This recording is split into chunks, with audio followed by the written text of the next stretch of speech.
नमस्कार, मी सुरेखा आणि तारा न्यूज मध्ये आपल्या सर्वांचं स्वागत। गोकुळ दूध संघाची निवडणूक अजून जाहीर झालेली नाही, पण सत्तेच्या या लढाईत पहिला मोठा भूकंप आधीच झालाय। जिल्ह्यातील दूध उत्पादक संस्थांच्या पात्र अपात्रतेच्या प्रक्रियेमुळे गोकुळच्या राजकारणात एक वेगळीच खळबळ उडाली आहे।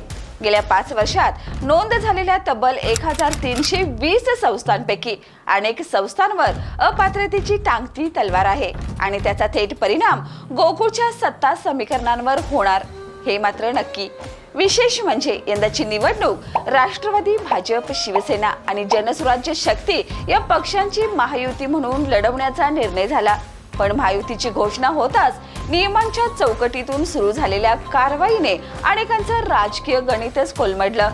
आतापर्यंत 441 दूध संस्था अपात्र ठरल्या आहेत, मात्र ही केवळ सुरुवात असल्याचं बोललं जातंय।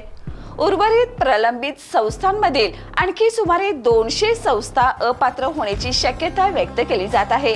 म्हणजेच अंतिम आकडा 650च्या पुढे जाण्याची चिन्ह आहेत। या सर्व प्रक्रियेच्या केंद्रस्थानी आहेत गर्जना संघटनेचे नेते प्रकाश बेलवाडे।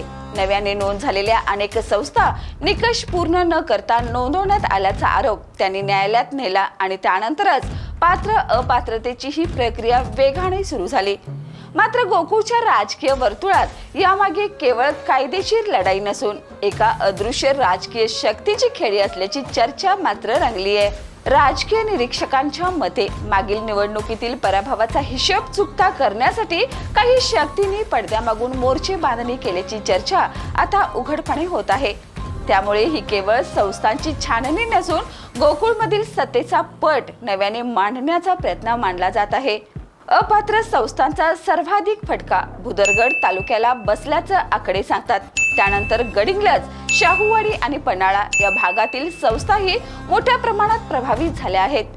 परिणामी स्थानिक नेत्यांच्या मतांची पारंपरिक ताकद कमी होण्याची शक्यता निर्माण झाली आहे।